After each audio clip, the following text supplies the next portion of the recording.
tell you something right now. Just because something feels familiar doesn't mean it's from God. You can be emotionally attached to what's killing you. You can be spiritually entangled with what God is trying to rescue you from. And God, in his divine wisdom, in his sovereign plan, will not let you stay stuck in a place where his glory cannot grow. He loves you too much for that. So he's about to send someone into your life, not to fit in, but to break the mold. Not to comfort you, but to confront you. Not to match your dysfunction, but to shift your direction. Because you've been chosen. Chosen doesn't mean comfortable. Chosen doesn't mean convenient. Chosen means you've been set apart for a divine intervention. And when God's got his hand on your life, he will shake everything that's not rooted in him. You've been praying for change, but don't expect change to come in soft tones and sweet words. Change comes in the form of confrontation, of truth, of pruning. God's not interested in pleasing your emotions. He's trying to awaken your purpose. Some of you have been clinging to relationships, titles, emotions, wounds, and worries, thinking they define you. But God says no more. He's cutting soul ties. He's breaking agreements you made with fear. He's dismantling your dependency on broken people, broken cycles, and broken thinking. Why? Because he's about to send someone, and not just anyone, someone powerful, someone prophetic, someone who won't be manipulated by your moves, someone who doesn't need your approval to speak God's truth, someone who will pull you out of your mess and plant you in your mission. See, you don't grow in comfort, you grow in confrontation. And when God sends someone into your life to bring transformation, it might offend your flesh, but it will revive your spirit, because the person God sends is on assignment. They're not here to entertain you, they're here to elevate you. But let me warn you, this kind of shift requires detachment, emotional detachment, spiritual detachment. That means you can no longer respond to every tug on your feelings. That means your peace is no longer for sale.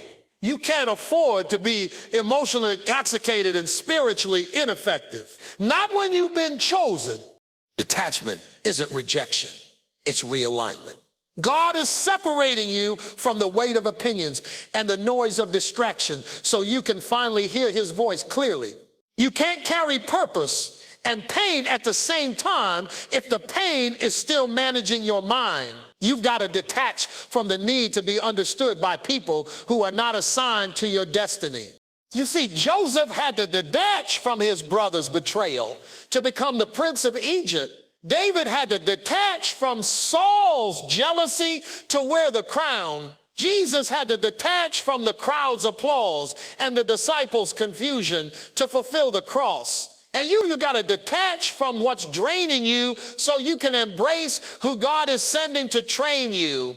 You've been clinging to emotional comfort zones, but God is declaring today that season is over. He's shifting your circle. He's raising your standard.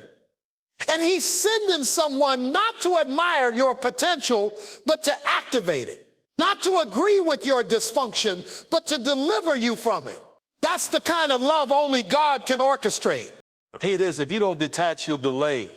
If you stay bound to the opinions of those who can't carry your call, you'll miss the person God sent to unlock it. Let go. Let go of needing to be liked. Let go of rehearsing old pain. Let go of proving yourself to people who were never meant to understand you. Let go of managing what God told you to release. When you do that, when you finally detach, you'll make space.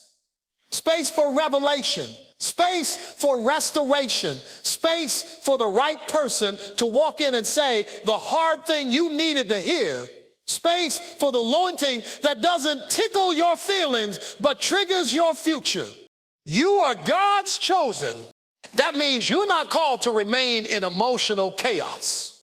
That means you're not assigned to confusion. That means your heart is no longer controlled by what hurt you, but healed by who called you. And when the one God has sent finally shows up, you won't be too wounded to receive him. You'll be ready because your detachment will make space for divine alignment. And alignment is where the power is. Detachment is not disconnection. It's divine positioning. When God begins to separate you emotionally from certain people, places, or patterns, it's not because he's trying to isolate you. It's because he's trying to elevate you. There are seasons in your life when the familiar becomes a hindrance, not a help. And God, in his sovereign wisdom, will allow you to feel a holy discomfort, not because he wants you to be alone, but because he wants you to align. You see, emotional detachment isn't a sign of coldness, it's a sign of clarity. It's when you stop depending on external validation to feel worthy. It's when your peace is no longer dependent on how others treat you. That's when God begins to position you for transformation. Sometimes you're too entangled emotionally to hear clearly. You're too attached to dysfunction to discern the direction of the Spirit. That's why God pulls you back, not to punish you, but to position you. You can't embrace your assignment when you're wrapped up in the approval of people who aren't even anointed to speak into your destiny. God will let you feel the silence of certain relationships so you can finally hear the volume of his voice. He detaches you to develop you. Detachment is when your soul finally says, I'm done chasing what doesn't carry God's fingerprint. You stop investing emotional energy into things that are beneath your spiritual identity. You stop fighting battles that were never yours to carry. And in that stillness, in that divine detachment, God steps in and says, now I can position you. Now I can send the one who speaks not to your fear, but to your future. Detachment isn't the end of connection. It's the beginning of divine direction. When God sends someone into your life, they rarely arrive to make you comfortable. They come to shake the very foundation of what you've settled into. Divine intervention disrupts before it develops. That person God sends isn't showing up to fit neatly into your routine. They're coming to interrupt your rhythm because God loves you too much to let you live in cycles that keep you small. When he's ready to move you into purpose, he doesn't send a spectator. He sends a catalyst, someone anointed, someone bold, someone who carries the weight of heaven's assignment to provoke the greatness inside you. And that kind of person doesn't stroke your ego. They stir your spirit. They ask the hard questions. They speak the truths you've been avoiding. They don't co-sign your excuses or comfort your compromise. They come to confront it. Because until you're confronted, you can't be converted. Until something challenges the way you think, the way you react, the way you view your identity, you stay stuck in a comfort zone that's become a spiritual cage. Change never comes through convenience. It comes through confrontation. And confrontation isn't cruelty. It's clarity. It's divine love wrapped in uncomfortable truth. That person God sends may not look like what you expected, but they'll carry what you needed. They'll agitate the parts of you that have been asleep. They'll call out the oil when all you've been doing is hiding in survival mode. And when they speak, it won't just be words. It'll be a shift because they weren't sent to blend in with your brokenness. They were sent to break it. That's how God transforms lives, through divine disruption that makes room for destiny. When the one he sends steps in, your excuses have to step out.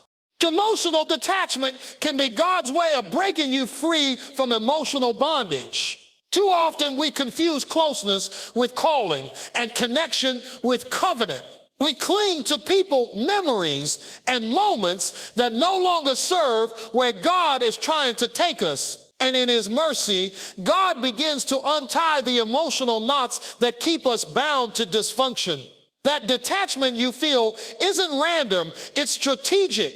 God is severing your soul from what once satisfied but now stifles your spiritual growth. He's not trying to make you heartless. He's trying to make you whole. Because as long as your emotions run your life, your spirit will always play catch up.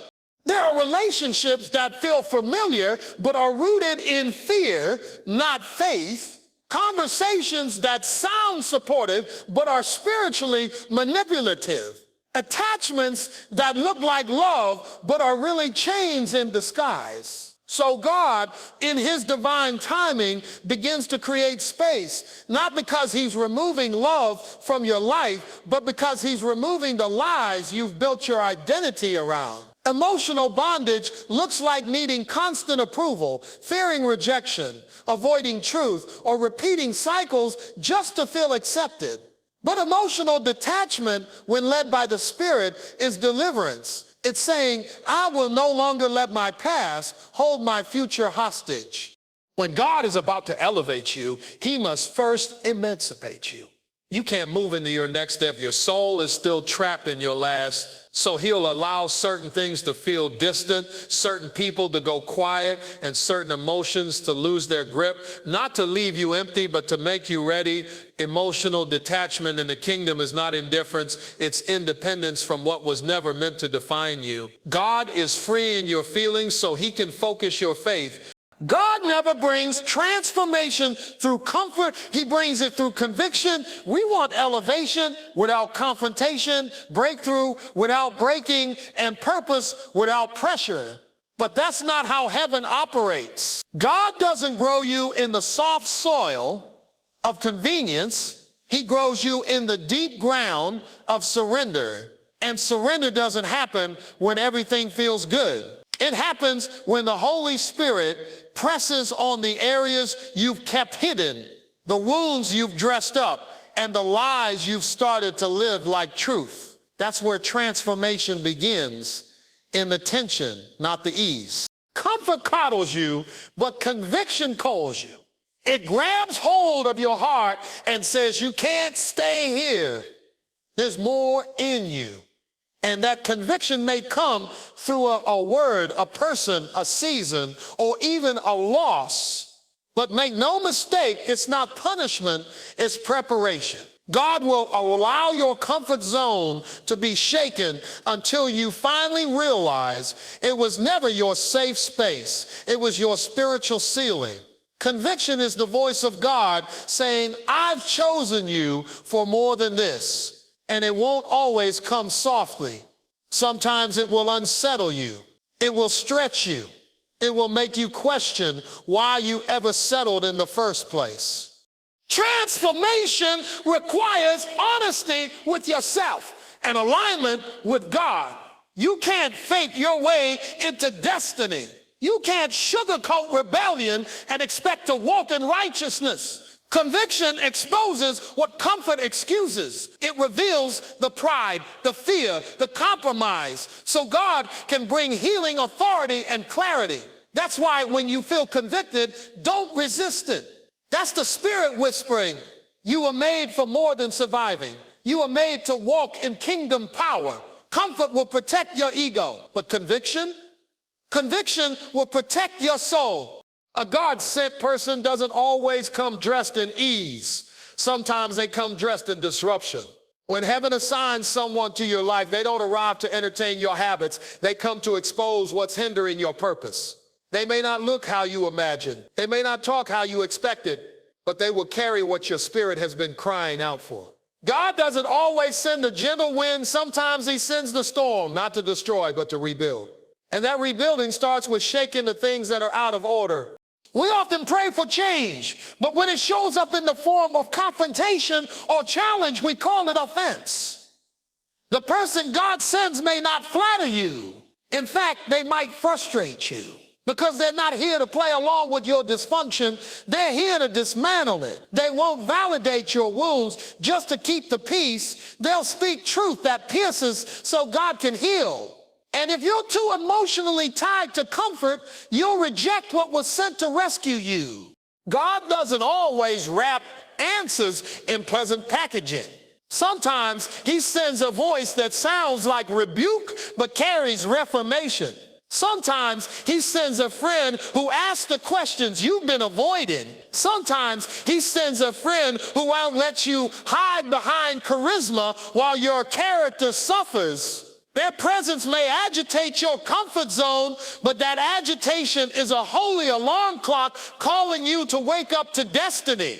God-sent people aren't about impressing your feelings. They're about invoking your freedom. They don't soothe your emotions. They stir your calling. They weren't sent to comfort your dysfunction. They were sent to confront it, correct it, and help you conquer it. That's what true divine alignment looks like. When you stop needing validation, you start walking in your vocation. As long as your purpose is tied to people's opinions, your progress will always be delayed. You can't soar while seeking applause from those who have no vision for your assignment. God didn't call you to be liked. He called you to be launched. And you will never fully step into what he's placed in you if you're constantly shrinking to fit someone else's comfort zone. Validation from man is temporary, but identity from God is eternal. The need for validation is often rooted in rejection. Somewhere along the way, someone's silence or someone's absence made you think you weren't enough.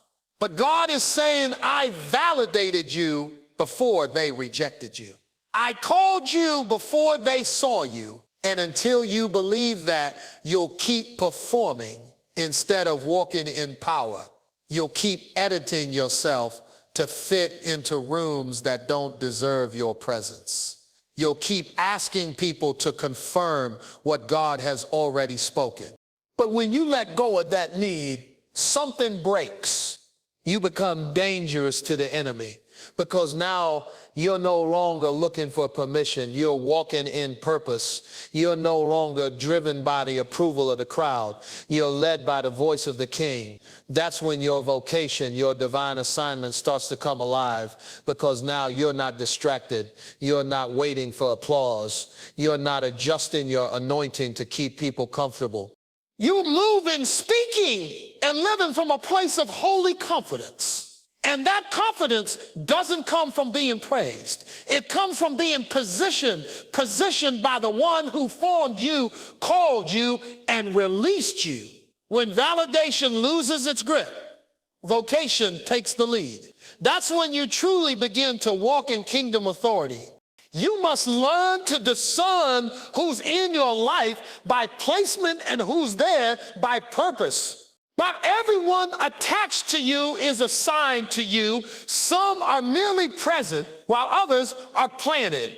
And if you can't tell the difference, you'll waste time nurturing what God never intended to grow. That's why spiritual discernment is vital, because it's not always the loudest person who carries your breakthrough. It's not always the longest relationship that carries divine purpose. Some people are seasonal and some are strategic, but only God can show you which is which. When God sends someone with purpose, they come with direction. They don't just exist in your life, they activate something within it. They challenge you spiritually. They provoke your thoughts. They stir up your faith. They remind you of who you are when you've forgotten. That's purpose. But others are only there by placement. They're convenient, comfortable, or familiar, but they aren't contributing to your calling. And if you confuse placement with purpose, you'll hold on to what God is trying to release. Spiritual growth requires divine separation. It requires that you no longer chase connection, but instead walk in covenant. God doesn't build destiny on preference. He builds it on purpose. So he will start removing the place so he can send the purpose. And when he does, it won't always make sense in the natural. People you thought would stay may leave. Conversations may go silent. Connections may dry up. But don't panic. That's pruning, not punishment. God is making space for what aligns with heaven. When you finally understand the difference, you'll stop trying to revive what God has removed.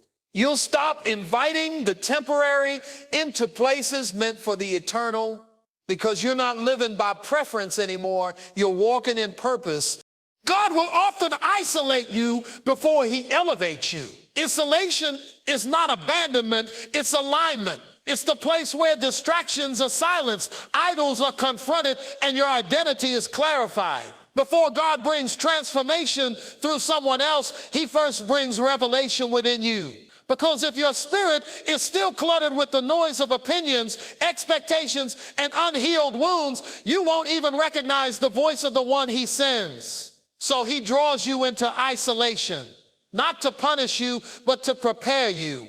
Some of the greatest shifts in your life will happen when no one is clapping, when no one is calling, when no one is around to validate the process. That's where the deep work of the Spirit happens. That's where you stop depending on people to sustain what only God can birth. That's where false dependencies die. You stop leaning on affirmation, on titles, on routines, and you start leaning on the presence of God like never before.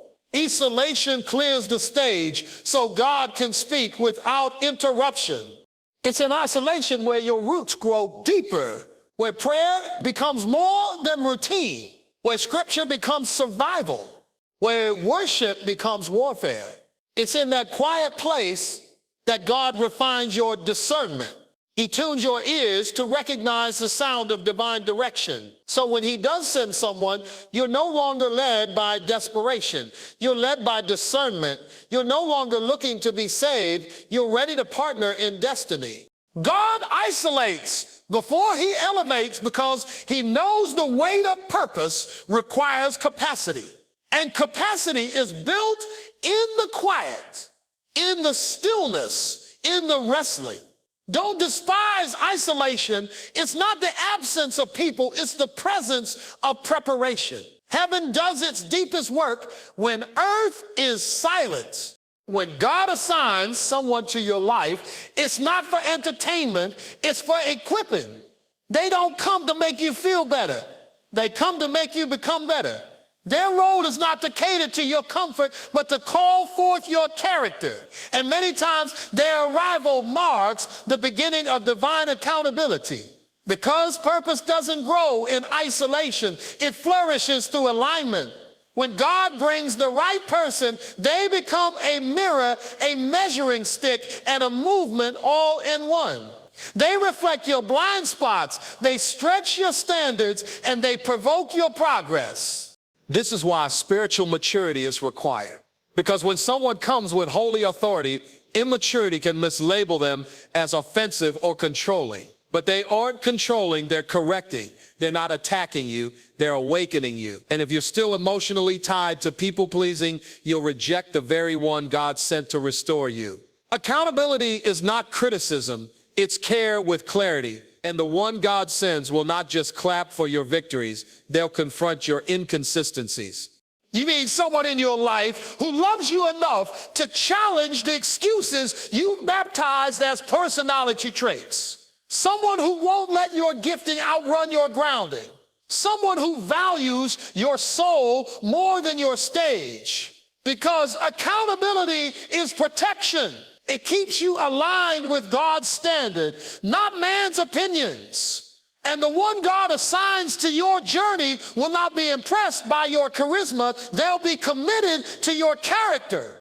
When divine accountability enters your life, pride will resist, but purpose will respond.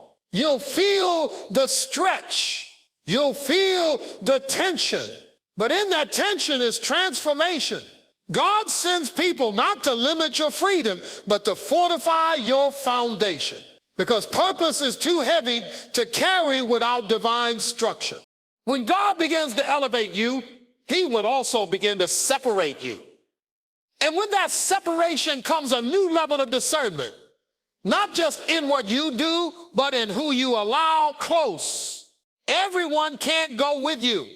Everyone won't understand what's on you. And that's not arrogance. That's assignment awareness. There are some people who are attached to your past, but allergic to your future.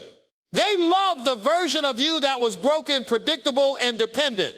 But the moment you begin to walk in authority, They grow uncomfortable because what once connected you no longer covers you. Elevation demands that you audit your circle, not in judgment, but in wisdom. God doesn't elevate you so you can keep entertaining conversations that contradict your calling. He doesn't anoint you so you can keep accommodating dysfunction. The higher he takes you, the clearer your spiritual vision must become. Some relationships are expired and some were never ordained to begin with. And in his grace, God will begin to make you uncomfortable in places where you once felt at home. Not because something's wrong with you, but because he's realigning you with purpose. Don't fight the separation. It's not a loss. It's a lifting. God is removing the weight so you can run the race. And he's not just cutting connections. He's making room for divine ones. People who speak your language. People who protect your oil. People who see the mantle on your life and refuse to let you settle for less than God's best. Elevation is not just about your platform. It's about your posture. It's about walking with wisdom, with focus, and with a purified circle that won't dilute your destiny. Because what God is building in you now can't afford the clutter of yesterday. You've been called, chosen, and set apart, not to merely survive, but to shift atmospheres. God didn't place his hand on your life so you could blend in with the brokenness. He anointed you to break cycles, to shatter limitations, and to walk in authority. But authority requires alignment, and alignment begins when you no longer chase comfort, validation, or crowd approval, but when you fully surrender to the process of becoming who God already saw before the world ever met you. Yes, it's going to cost you something. It'll cost you your pride. It'll cost you relationships that were rooted in familiarity, not faith. It'll cost you the version of you that lived beneath your calling. But what you gain in return is freedom, clarity, power, and divine partnership. God has already sent someone to stir you, challenge you, cover you, and shift you.